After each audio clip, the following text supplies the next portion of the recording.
Happy New Year, everyone. This is Spotlight Noodles, and welcome to DDO Players News, where we take a look at the latest news in DDO and on the tabletop. And please welcome my co-host from Ravenloft, Dracula. Hey now, everybody. How's it going?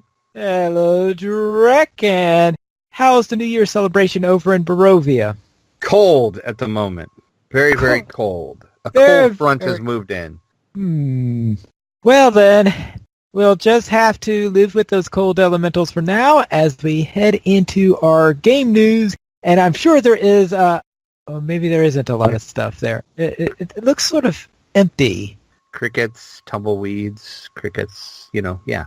Yeah, we got nothing. It's to be expected because Standing Stone was on holiday break, so It makes sense.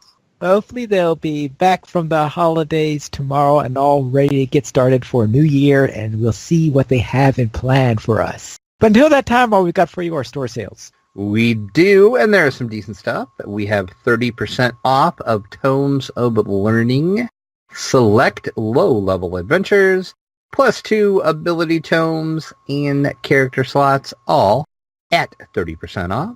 And then also the final week of the December deals is in play through January 4th. 75% off all Necropolis Adventure Pack. 50% off plus 2 Tomes of Fate and character inventory. And 35% off the Dragonborn. So if you don't have a Dragonborn, now is your opportunity at 35% off. And then don't forget about the free sample of the week. That also runs through January 4th.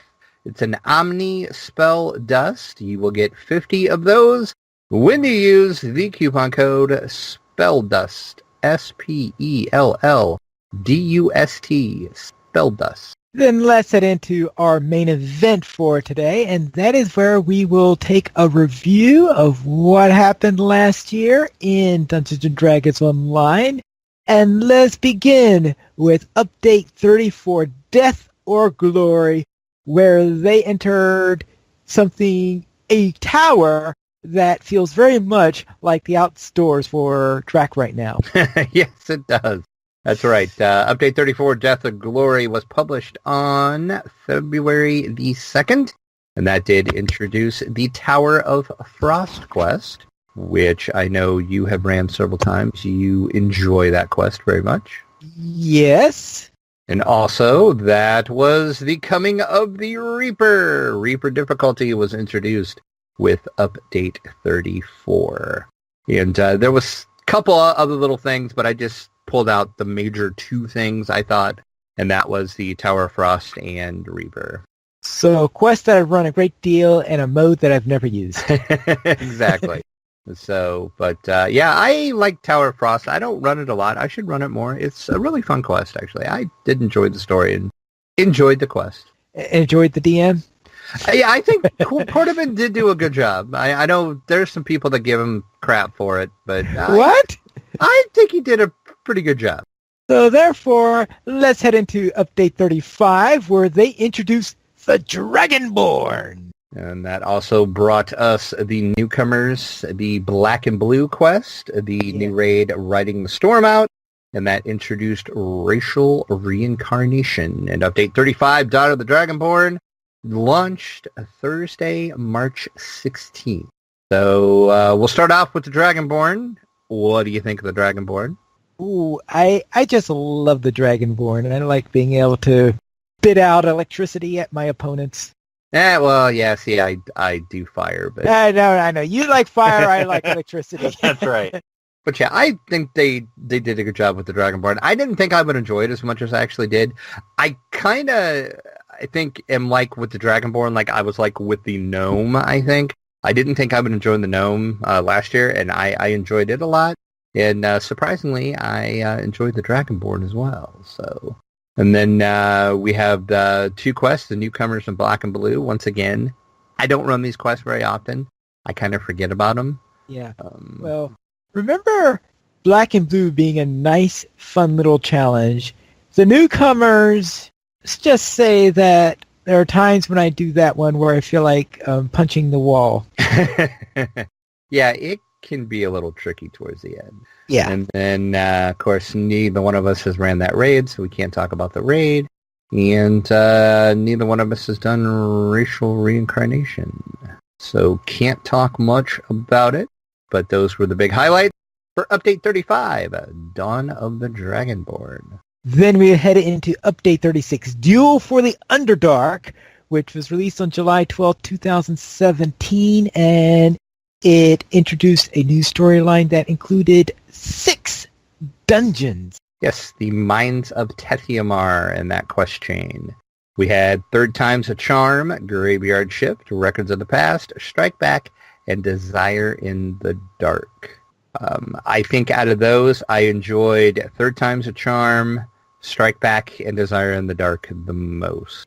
Graveyard Shift was just kind of meh, and Records of the Past would have been good, but it had that stupid light puzzle in it. So it gets marks off for me for the dumb light puzzle. Oh, yeah. You do have a dislike for some of those puzzles. Yes, I do. And these quests I'm pretty familiar with because I ran them a lot. I haven't done that lately because of Ravenloft, but I should go back to doing that because there's still the named loot that dropped out of there. I haven't got yet, so I'm pretty familiar with these. What did you think of this quest chain? I'm trying to remember enough because I think I only did it once with you. Really? It got stuff in the Underdark, and I don't get into I don't head off into the realms all that often.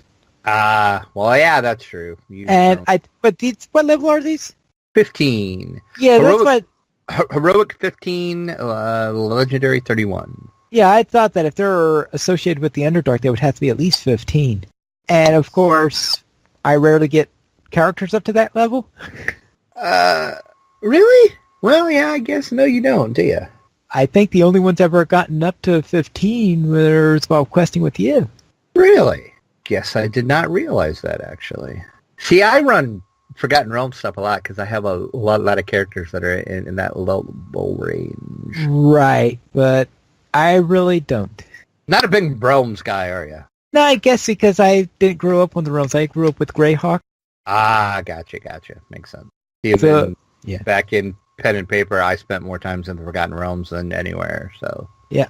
I don't think I ever did anything that was set in the... If it was something that was set in the realms, then my GM must have somehow changed it over to be in Greyhawk or something like that, because we spent things either in a world of the GM themselves or within Greyhawk. Those were the 2 locations where we normally quested. Gotcha. Yeah, and now that I think of it, I do remember, though, someone once did... We actually once did one of the... I can't remember the exact name. It was something like Return to the Demon Web Pits or something like that. So, but I think the GM somehow cobbled it to be within his world rather than within the... Oh, gotcha. Yeah, I had a DM that used to do that before I started DM, and I had one that kind of did that, would take modules or whatever and, like, shoot it into, like, his home brew world that we played in all the time. And there's, like, a couple times when I'm, like, gonna run some of those old, like, adventures. I'm reading this, and I'm like, I remember this adventure. This is not where it took place, you know? Every once in a while, I get surprised. So you understand what I'm talking about, then. Exactly, yep. Then let's head into Update 37, which you might have heard of, and that was The Mists of Ravenloft. Exactly. The expansion dropped on December the 6th of last year. So not too long ago, we've been playing in Ravenloft. And of course, that brought us the intro quest into the Mist. And then there was 3 quest hubs and 3 quest chains in those hubs. We have Into the Shadow of the Castle, which includes Death House, Fresh Baked Dreams, and Invitation to Dinner. We have the Vampire Hunter's quest line with his Oath of Vengeance, a Raven at the Door, a Mad Tea Party, Sealed in Amber, and then to round it out, we have the Light of the Land, which is the Final Vintage, Wrath of Earth, Raven's Bane, and Sunrise. And then, of course, we have 2 raids that came with the expansion. We had the Curse of Strahd raid and Old Baba's Hut. And then it also introduced, of course, the Land of Barovia Wilderness area and sentient weapons as well. And we had the Veteran Status event. And then we have new favorite now, and that is for the Keepers of the Feather. And then, of course, we did get a new race as well with the Aasimar, and that does come with the heroic version. And then we have the iconic Aasimar Scourge. Quest-wise, out of the ones you've ran so far, because I know you haven't ran them all yet, because I do believe you're running them for the first time when we're playing together. Is that what I'm understanding right? Right, yes. When we're playing them together is the first time to them, because we are ahead of the rate in which I'm doing it for my video series, because right now in the video series I'm only done up to Invitation to Dinner. Right. Okay. Yep. That's what I thought. So out of the ones that you ran, so that would be Death House, Fresh Break Dreams, Invitation to Dinner, Oath of Vengeance, Raven at the Door, and Mad Tea Party. What's your favorite quest out of those? Death House.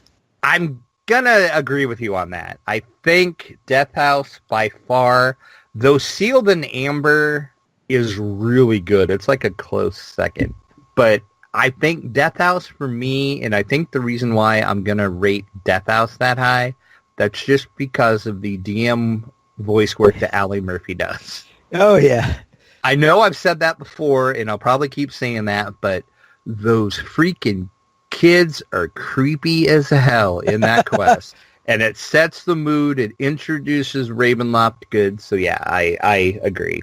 Have you played Aasimar much?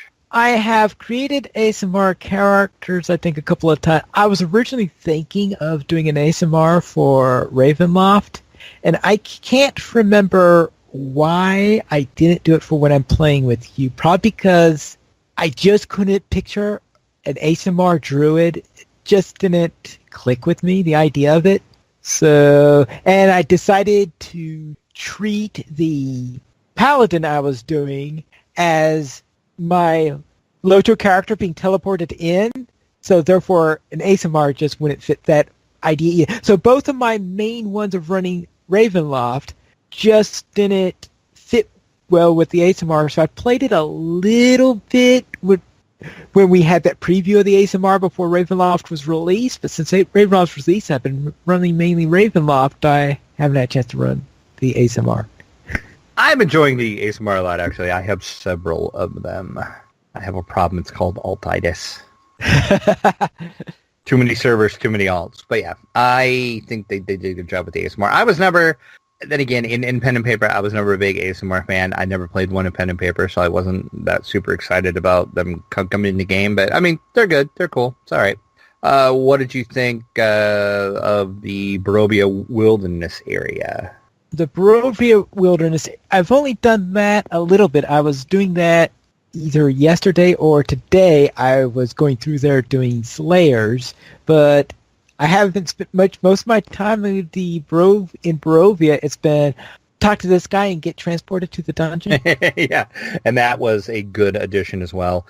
And we're kind of be talking about this again. The plan is once Pineleaf and I run all these quests, we're going to do a full-on review of Ravenloft, so you might hear some of this again in that conversation, but we have to talk about this because it came out last year and we're doing the year-end review, so if you hear something now you're going to hear again, sorry.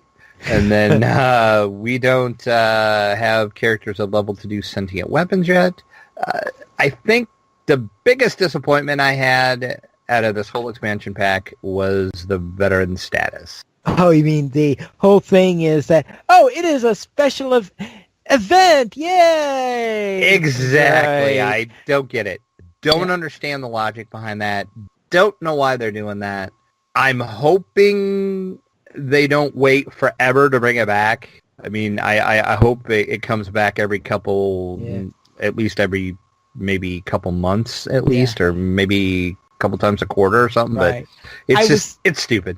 Yeah, I was thinking of creating an Aasimar in order to run Barovia for as a third one, not in my series and not with you, Right. but just to run it. And I thought about creating that character the day after the event ended.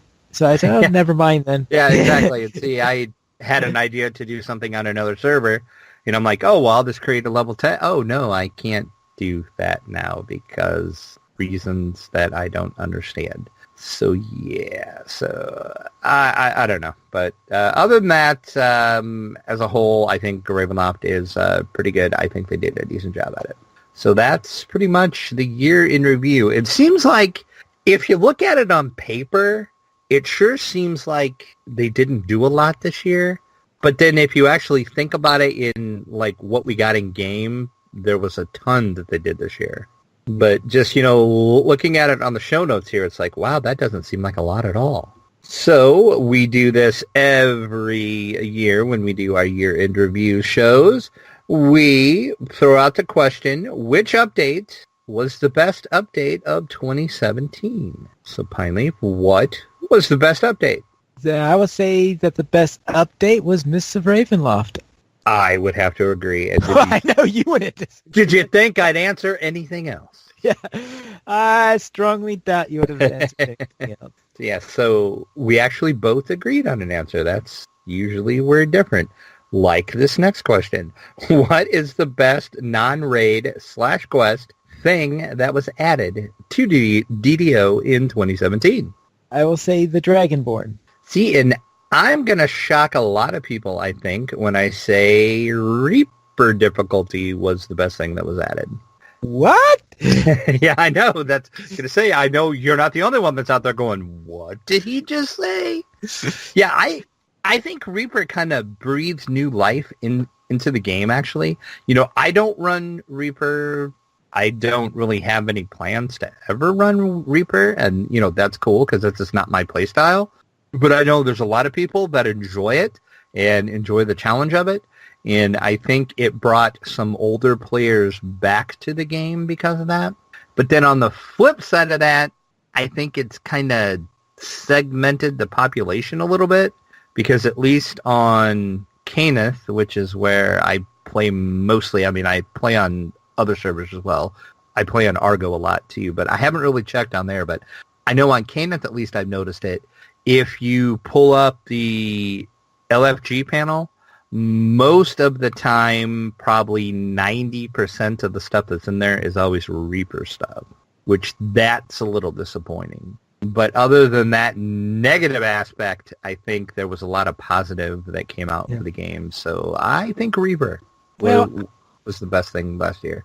You shouldn't be all that surprised that most of the stuff that comes up there is going to be Reaper, simply because I would think that the ones that a lot of the stuff, I was thinking that a lot of the stuff that would show up there in the past before Reaper would have been those running Epic Elite and stuff like that. Right, exactly, yeah. So, yeah, it doesn't shock me. It's just kind of disappointing and sad a little bit because, I usually don't pug that often. And I thought, you know what? I'm going to look for some LFGs and I'm just going to join an LFG and we're just going to try to push myself out a little bit and do that. Yeah, but they assume that you have 10 lives already. Well, see, and that's the other thing about doing pugs. And then, so every time I'm on, I look and I'm like, I can't do any of those because they're all Reaper. So I'm just like, disappointing.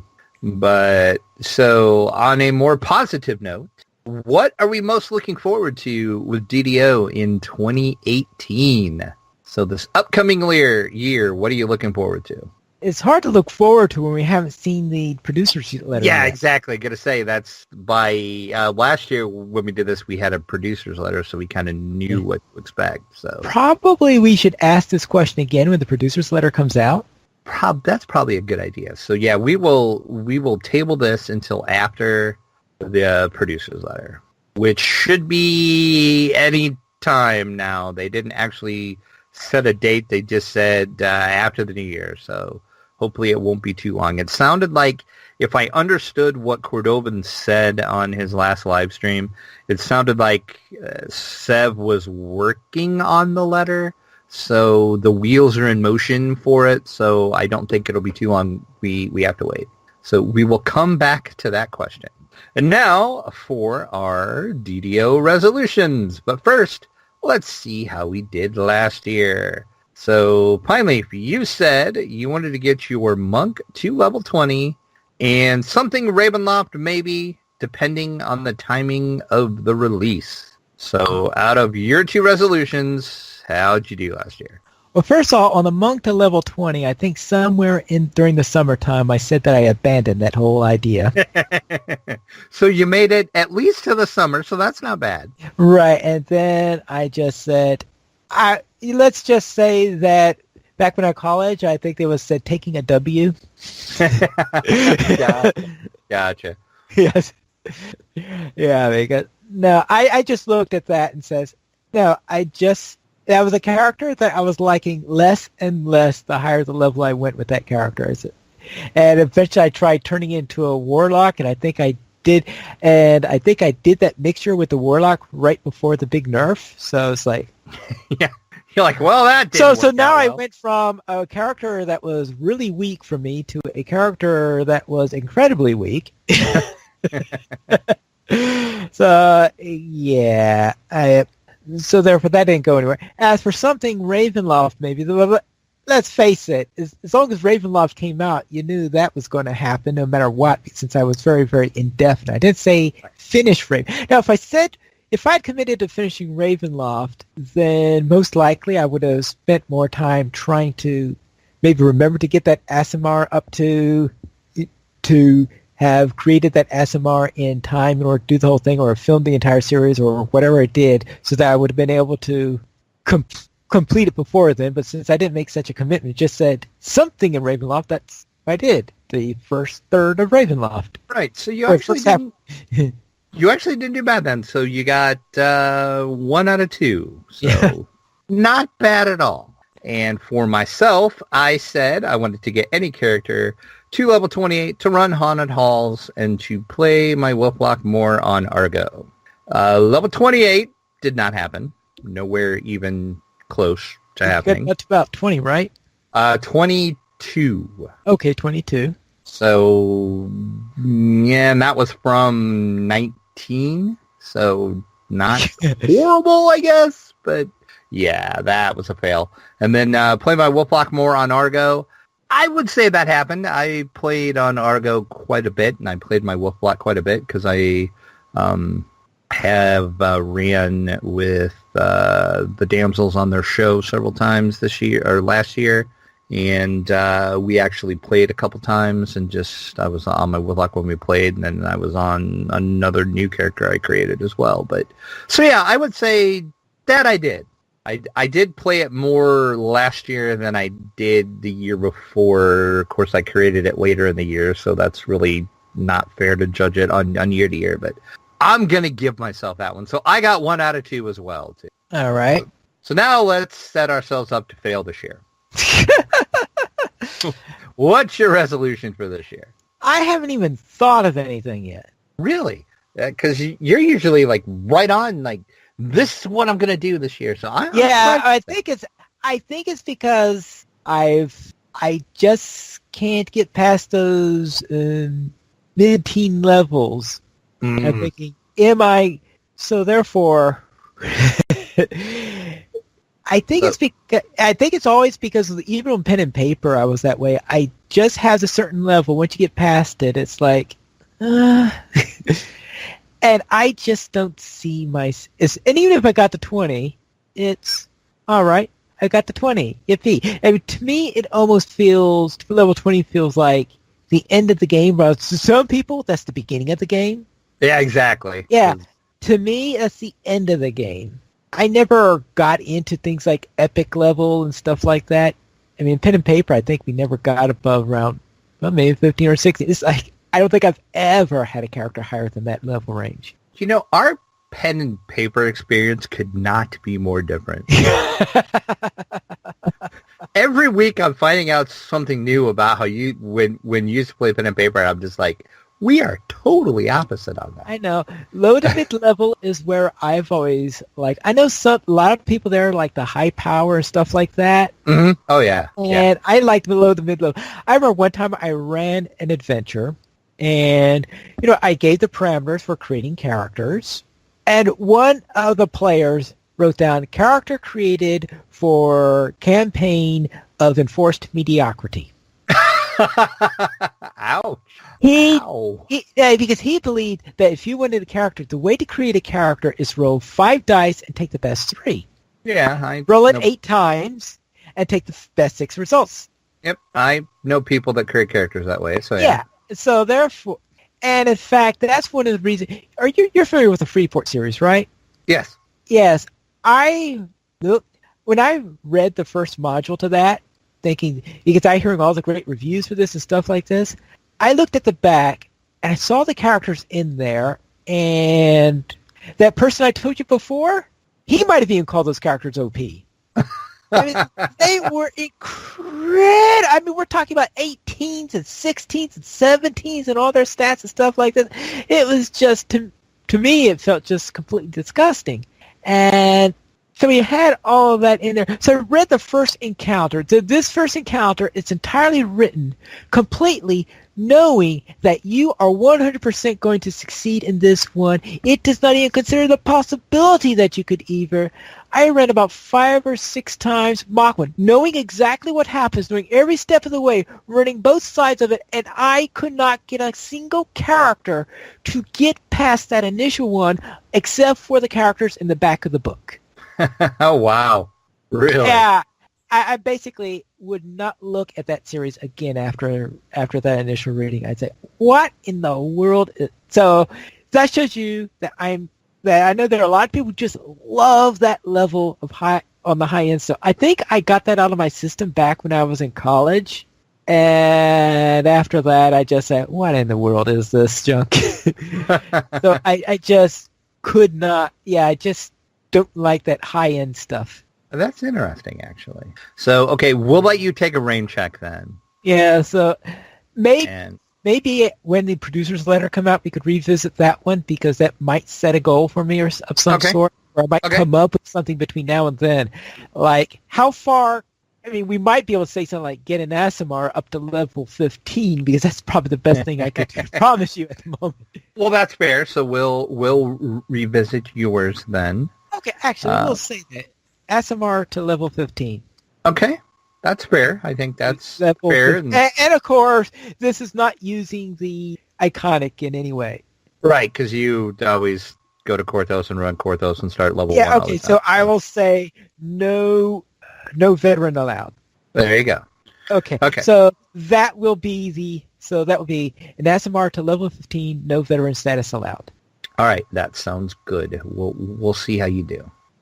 And then mine is gonna mirror last year's, actually, with a slight addition. I want to get any character up to 28 because I want to run Haunted Halls, damn it. Oh, okay.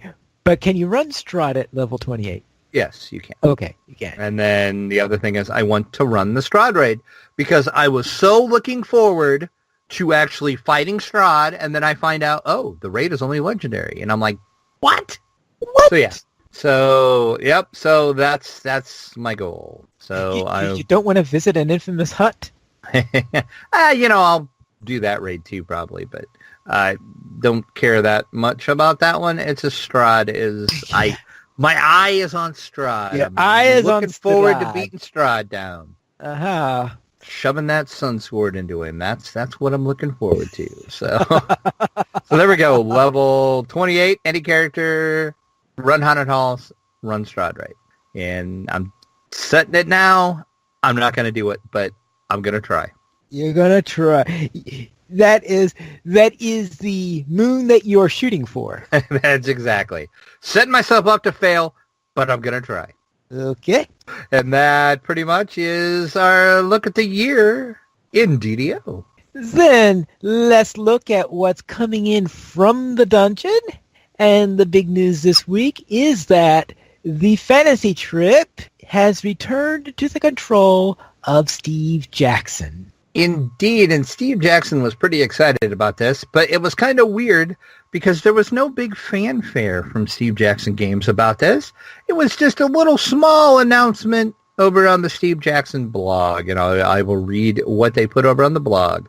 Steve Jackson says, at the beginning of my career, long before GURPS, I created a role-playing game called The Fantasy Trip.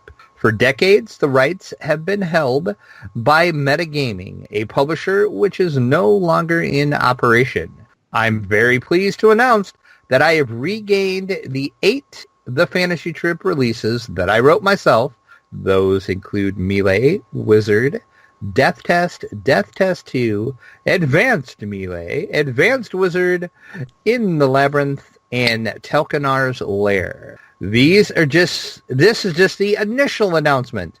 I invite you to celebrate with me a day that has been a long time coming. I have no idea yet about release schedules. I will probably have to answer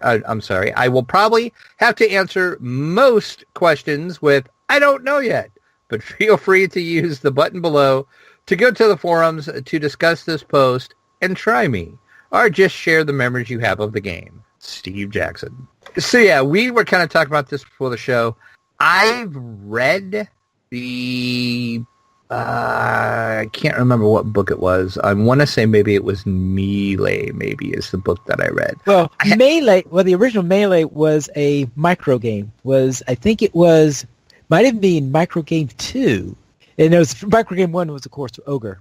Yeah, one of these I've read because my friend, I've never played it. I have no attachment to this whatsoever. Right. So Steve Jackson is really excited, and I know there is a lot of people in the RPG community that's super excited about this because I guess this game is pretty amazing. Well, I remember the Melee Wizard tournament over at Origins. This was back when Origins was still being run at colleges instead of at big convention centers. Yeah. Back when Origins was teeny. Yeah, back when Origins was small and a smaller, more intimate affair, so to speak, and that you could hold it on a college campus, and everyone's staying in dorms rather than in major big hotels. So yes, I have fond memories of that game, of Melee and Wizard, and Advanced Melee, Advanced Wizard, and of course, Death Test, which was, well, the name says it all. I gotta say, you pretty much know what you're gonna get with a name like Death Test. So yeah, we don't really know much more about this. He did add a forum post in later on. People were asking him questions, and he did say his goal is to get a new updated formats, but not sure on if he's going to update game rules or anything like that. That is to be determined. But he did add they're going to be kickstarted, more than likely. He said it's going to be a possible kickstarted funded version of Melee sometimes this year. And he said, it's going to have miniatures, lots of miniatures. Miniatures versions of Melee, because the original version had cardboard counters for the various heroes. Because it was the original version of Melee was $195. Yeah, well, yeah. No miniatures for that price. Yeah, you're not going to get miniatures for $195. Exactly. You're going to get cardboard. Deal with it. So there you go. If you were a fan of the Fantasy Trip, it's coming back home to Steve Jackson sometimes this year. I'm sure we will report on it when we get news of that Kickstarter and any other plans that Steve Jackson has for the games. All right. Then let's head on to the tabletop, where River Horse Games is bringing Highlander, the board game. There can only be one, Pineleaf. There can only be one. Does that mean that the various copies of the game are all going to be fighting against each other and trying to cut off each other's box tops? That'd be awesome, actually. That would be sweet. Not sure how that would work, but that'd be awesome. I don't know. Yeah, River Horse Games, these, of course, is the company behind the Terminator board game, Jim Henson's Labyrinth board game.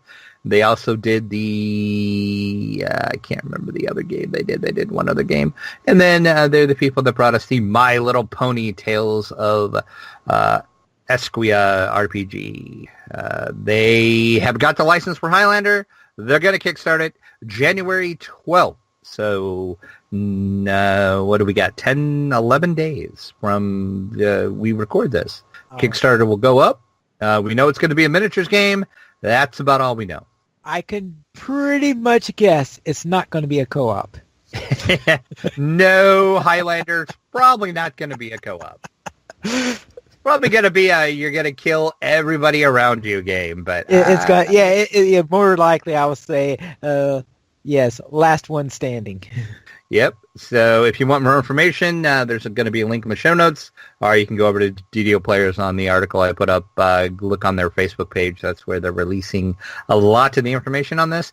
But the Kickstarter is going up January 12th, and I will definitely put up a post for when this goes. So if you're a big fan of Highlander, the board game coming January the 12th. Then let's see what is on the screen. And the World Health Organization is going to add gaming addiction to mental health disease list. And there are several definitions of gaming addiction. So which definition are they using here?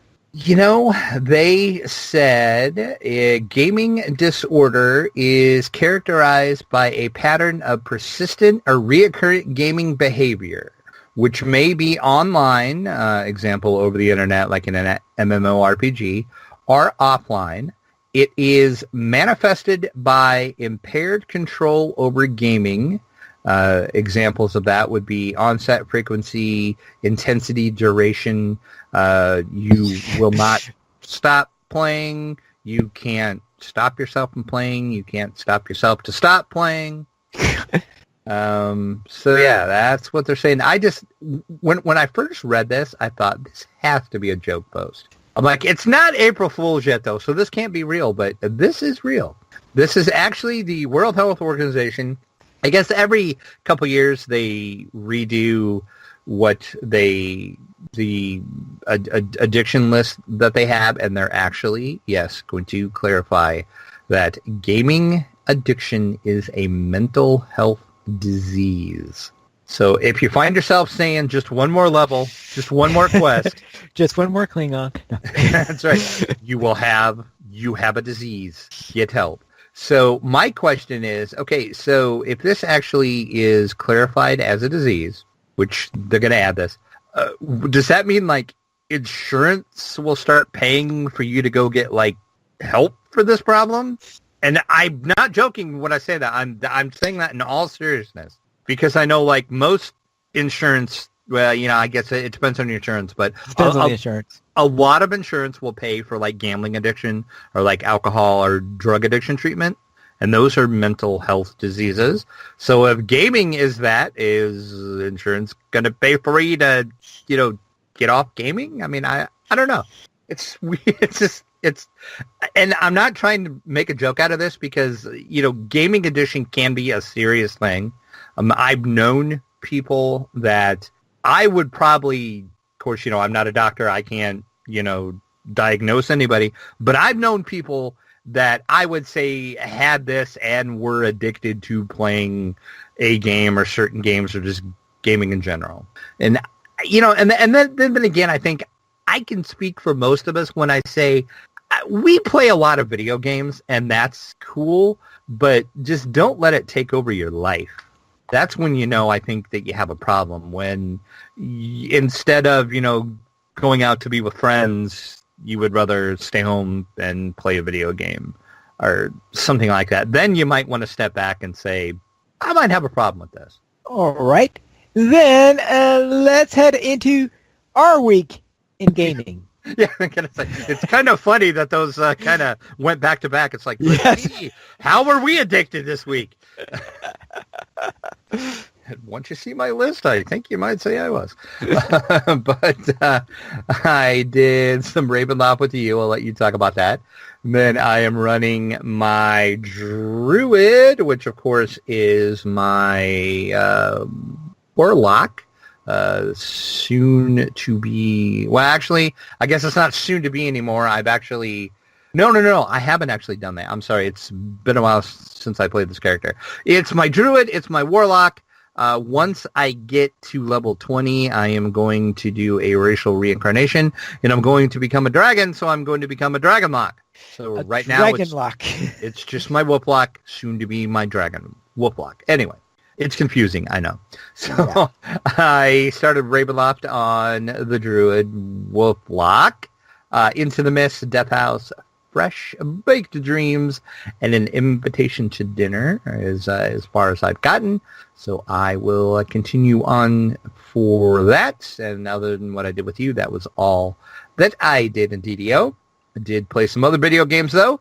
Did 7 Days to Die, and that is the permadeath challenge that we are running. We are in our second week of the challenge. No, third week of the challenge.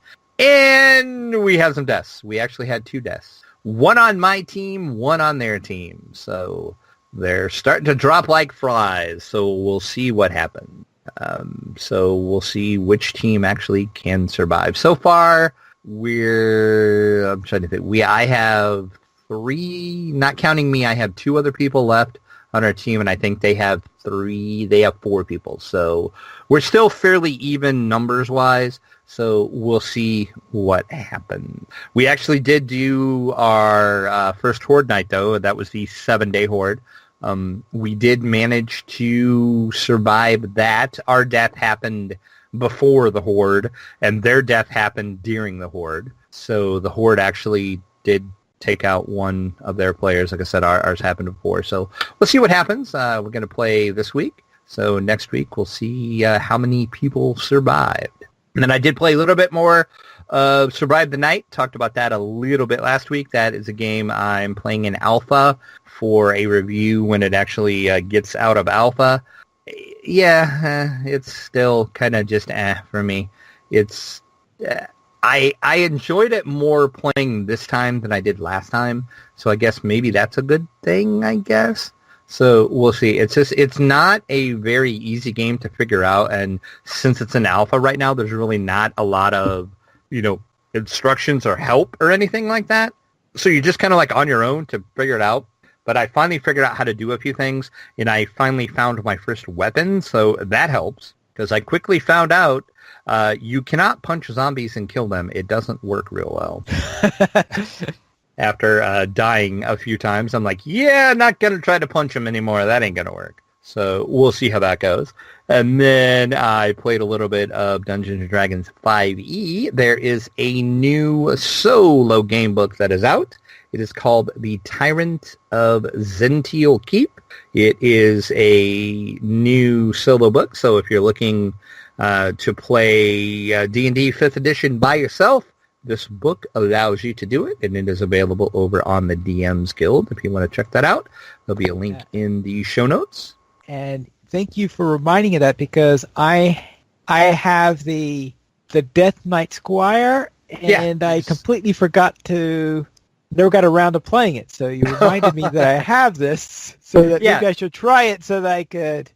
Yeah, you're going to say that if... and I was going to say, this is the first time I've talked about a solo DE 5th edition book, because I did play that in it's been a while since I played that, but I didn't realize you picked that one up. Well, you're going to have to pick this one up, too. Well, first I've got to run the old one so I can see whether or not on whether or not the style that the company uses me like. God. Then I could worry about, since it's in PDF, I don't have to worry about it going out of print. Right, exactly. That's the great thing about PDFs. Yes. And then the only other thing I did is Tabletop. Played quite a bit of Tabletop this last week. Played Houdini's Poutini. If you remember, that was a Kickstarter that we reviewed back when the Kickstarter... Well, we kind of did a review/preview of it, because the Kickstarter was still running when they sent us their preview copy of it. Actually, it is out now. All the Kickstarter backers have it in their hands. So played it. Found out that it plays much better when you play it with 4 people versus 2 people. Because I just played this round of it with 2 people, and it was still fun, but it's one of those games, 4 people is the sweet spot for it. So then my friend and I also played One Deck Dungeon. He had gotten that, and hadn't played it yet. So we played it, and we pretty quickly got it handed to us. Yeah. Didn't get very far at all. You didn't get very far at all. Yeah, that's going to be, because it could be that, well, you hadn't played it before, right? You said? No, I played it. Oh, you have played it? Yes. Okay. He hadn't played it before. Okay, he hadn't played it before. Ah, yeah, so a new player in there, that usually doesn't help. And is that the first time you played it with two instead of with one? Yes, it is. Yeah, so probably the transference of the skills from doing it multiplayer could also be tricky. That was a little different. So maybe him and I will play that again and see if maybe we can do a little better. You're going against the dragon? No, we were going against what one were we going against? I can't remember now. I honestly cannot remember what we were doing. It was not the dragon. We just drew one at random. Actually, you probably drew the toughest dungeon, right? Oh, probably or something like that. No, because I told him, I said, if we draw the Lich, we're putting it back and drawing something else. Because I knew we weren't going to be able to beat the Lich. I don't remember what it was, but it wasn't the dragon. But anyway, we got it handed to us pretty quickly. Okay. And then we played Hot Shots as well, and lost that as well. That game can go really bad really quick. And of course, that is the firefighting game from Fireside Games. Look for a review of that soon. I had been meaning to get that review up already, but I just haven't done it yet. So I apologize to Fireside Games for not getting that review ready, but I will get that up. And then played the Tomb of Annihilation board game. And that game is super frickin' hard. We did the first quest, which is a favor for Jasmine. Right. We managed to win, but I was down to 1 hit point, and he was down to 2 hit points, and we had no healing surges left. So it was really dicey at the end, but we managed to pull it out barely.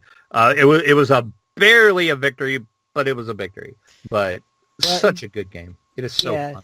In that series, a victory is a victory. Exactly. You're lucky to get a victory in the Adventure System games. But yeah, so hopefully we're going to try to play the whole campaign of that. So we'll see how that goes. And then last tabletop I played was Stop Thief. My friend had not played the updated version of Stop Thief.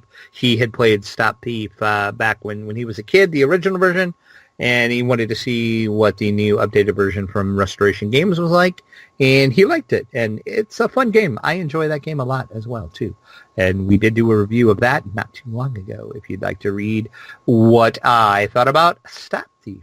And that was my week in gaming addiction. My week in gaming. How about you, Pine Leaf? What were you up to? All right, we'll begin with my Druid, which I was questing with you in the midst of Ravenloft, where we ran a raven at the door. Then we went into the Mad Tea Party. And yeah, that was a Mad Tea Party, all right. It was mad, and it was a tea party. Yep. We didn't get much tea. Apparently, we were just hired to do. We were hired to do the mad part of it. We got the madness. Everybody else got the tea.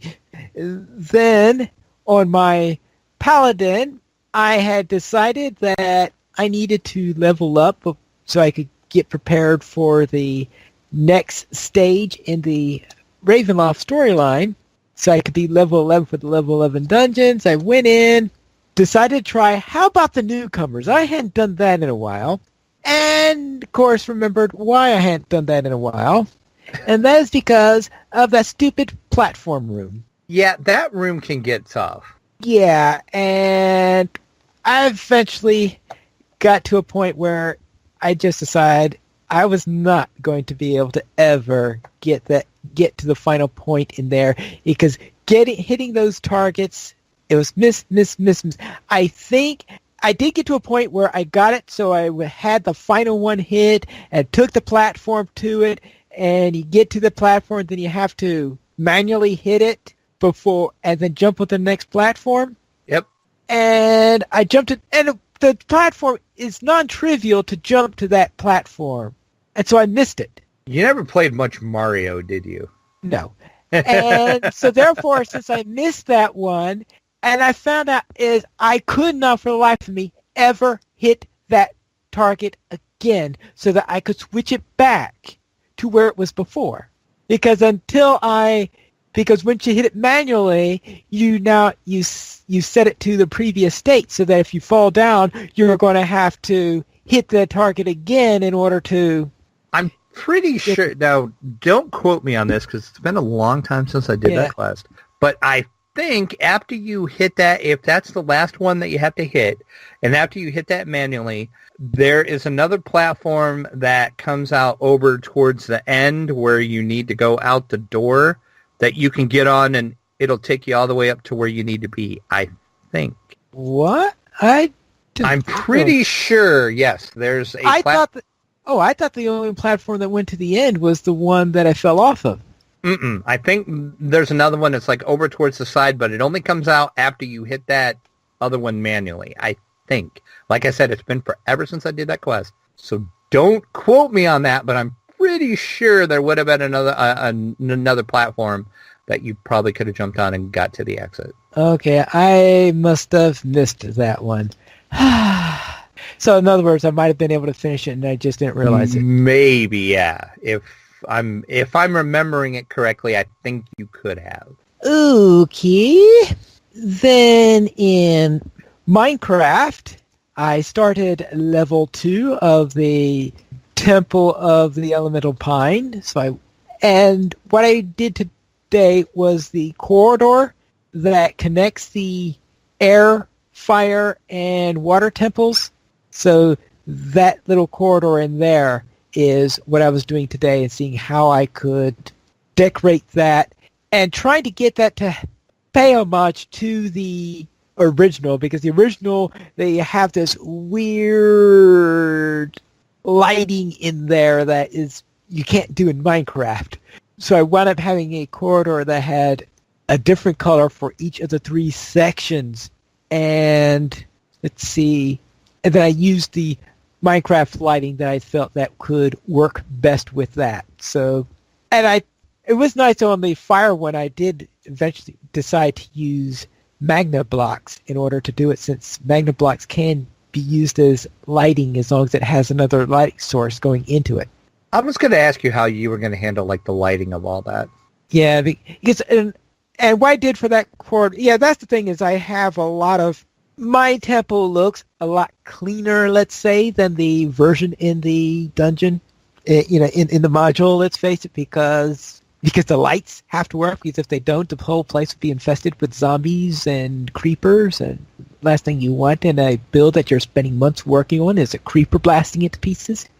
So therefore I went through all of that, and eventually so therefore for the water section I'm using prismarine lamps for that, because sea lanterns, yeah, that goes very well with water. For fire I'm using the magna blocks, and I only thought of that one today because of thinking of a way which I could get the magna blocks in order to do the lighting and have the whole thing work.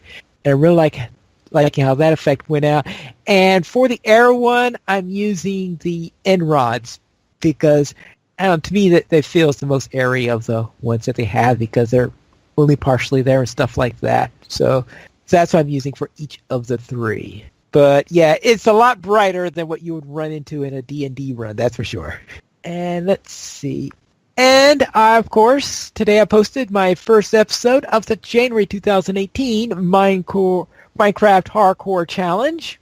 And this month, it is our task to move a village into the Nether. Oh, jeez. Who comes up with these crazy monthly challenges? His name is Michael Daring, and he has a list that I think we have about a dozen of them that are on this wheel. And Baker Bell Games, she spins the wheel, which they have one for each of them, whichever one it comes up to. She opens up an envelope that Michael Daring had prepared for it, and that's the challenge for that month.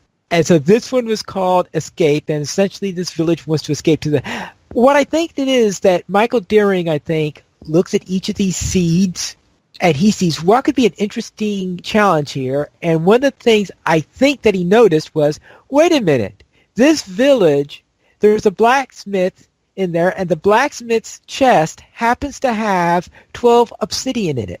Is it, ooh, why would a village have 12 obsidian? Maybe they want to get into the nether. Hence the challenge. Well, good luck with that. I am going to need it.